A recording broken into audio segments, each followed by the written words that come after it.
Okay guys, I thought I'd give you a quick look at my old KTM 2002. That was my enduro bike that I've turned into a adventure bike.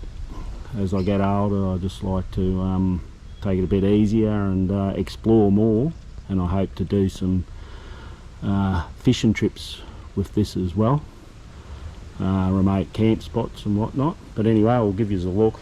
I'll show you what we've done. So this back rack I got off a guy I know, and it was off a road bike. So we've manufactured a whole complete new pannier system and a new subframe. We've got rid of the aluminium one on it and built a steel subframe out of it, and so we've made it a lot stronger and a lot more capable carrying loads, which I've got on there. So this rack here comes off 2 bolts, and that's off, so I could have a soft pannier bag if I want, but I've got the other bag that slides over here, the Ventura, and it works quite well. And then I put my little 6-pack esky on there, put a bit of cooking gear in there, and then I can take that out, put that into there when we're getting close to camp for the night. So I go to the pub, grab a 6-pack, put it in there, and the ice, and happy days, a few beers around the fire at night.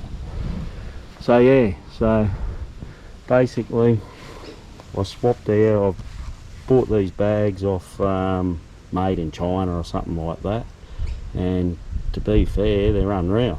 I haven't had any problems with them.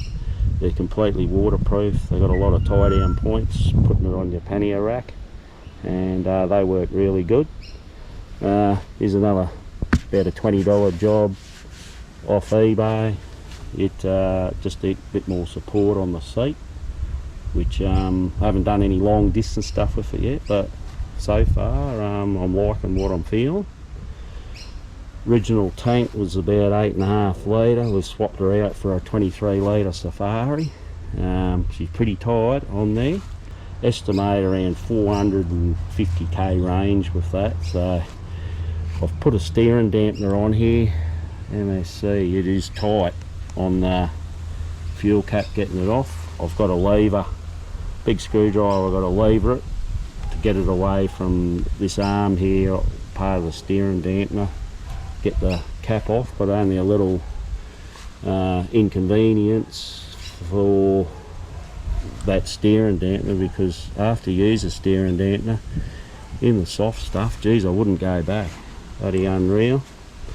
Just added some new bark busters, just had the caps on there, so that's pretty stock standard. Put the LED blinkers and that on it. It is a 2002 model, so it has what is she now? She's about 23 years old, and that's pretty well all the mods. So I'll give you a look. I have got a PVC pipe that I've had bolted in under here. I'll put some pickies up. I've taken it off for now. It was just touching the tyre down here, just on real hard landing sort of stuff over sort of more extreme stuff where you're sort of half jumping coming down off whoopsies and stuff with all the gear on. But I've just got a new 606 to put on the back here, so, and it's slightly skinnier than this, so I might give it another run yet. I'll see. I'm going to do a trip without it and see, because I want to take me fishing rod and reel and whatever, a few lures. So yeah, we'll give you a look at I'll give you a look at the other stuff anyway.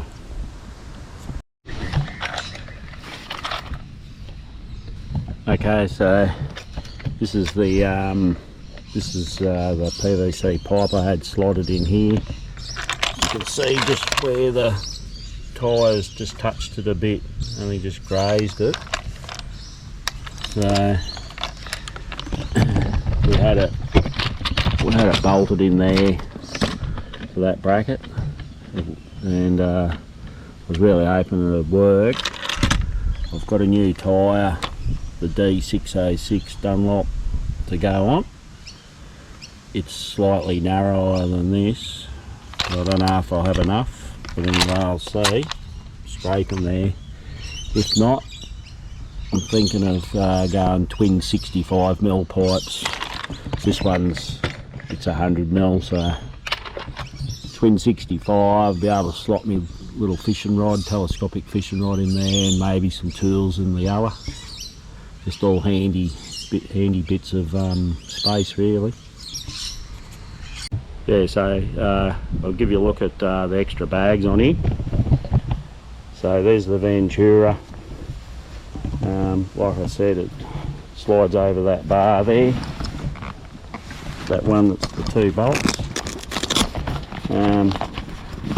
And you hardly even have to tie that down. It sits there that nice. And then the little esky on the back. Strap that on there. And bloody geez, the system works well.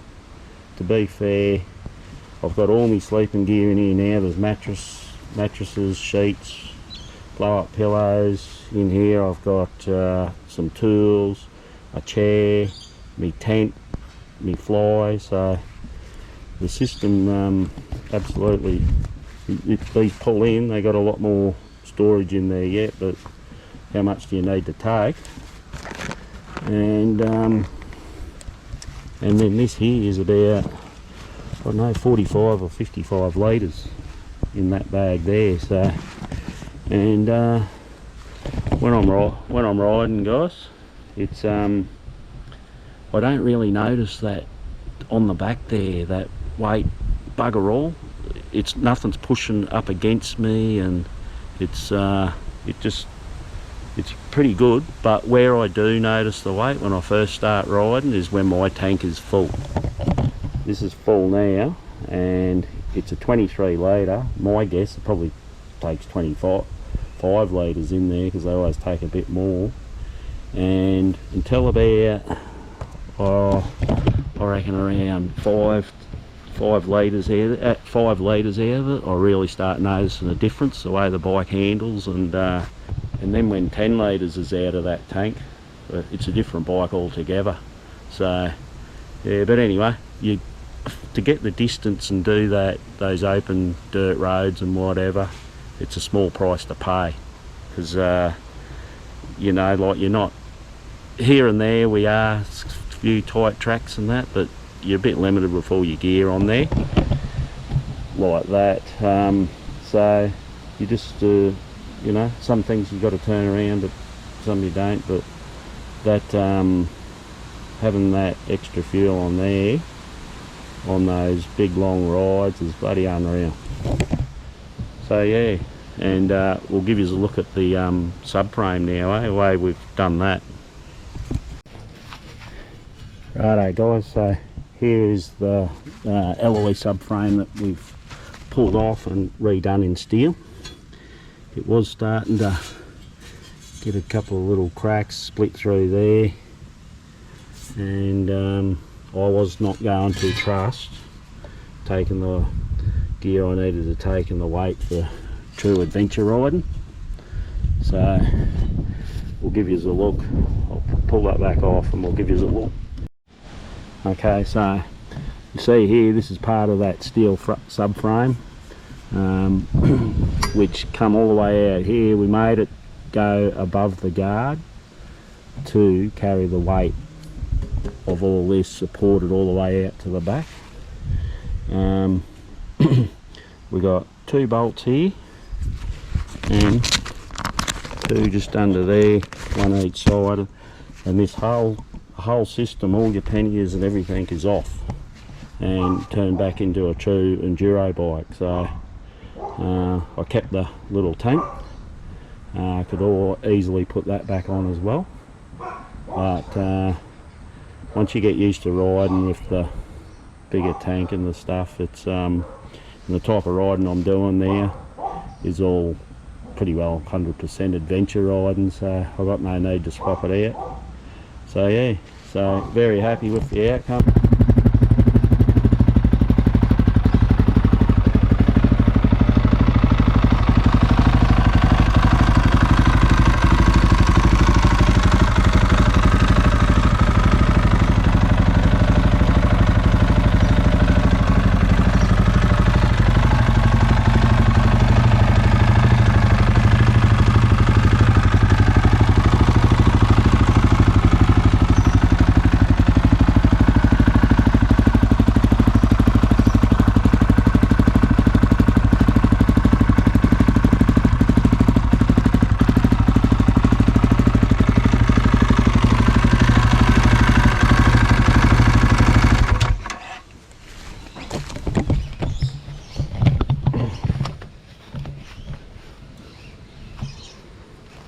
So another thing we've just completed as well, just done a full top end rebuild, new piston rings, whatever, through there. So I haven't been on a ride with it yet, so this will be the first ride with the new rebuild. So yeah, going to be good to get it out there and blow out a few cobwebs out of the old girl.